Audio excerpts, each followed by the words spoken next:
Welcome to Burlap Teachers. Enjoy the video. You begin with clear prerequisites, a niche, target creators, and the rules that will shape behavior. Create the server and immediately add a moderation bot and a logging bot so you capture incidents from the start. Once done, set up basic roles: admin, mod, creator, make 2 paid or donor tiers if needed. You do this because roles control permissions and bots automate enforcement, preventing chaos as the community scales. This first step establishes control and trust. Now build the middle, channels and permissions that make the server useful. Create announcement and resource channels first so information flows. Add collab requests and critique for creator-specific value. Carefully map permissions.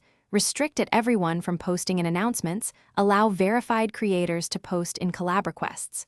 Once roles are assigned, configure bot automations, welcome messages, reaction role self-assign, and anti-spam thresholds, because automation maintains consistency and reduces moderator load as activity rises. Finish by launching deliberately to a small trusted group. Run a week of events and gather feedback so you can iterate on channels and rules.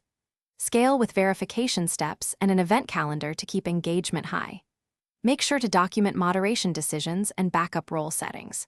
If problems appear, raid, spam, or rule abuse, immediately tighten channel permissions, raise bot anti-spam sensitivity, and review audit logs. This triage restores safety while you communicate fixes to Thanks for watching. Consider subscribing if this video helped you.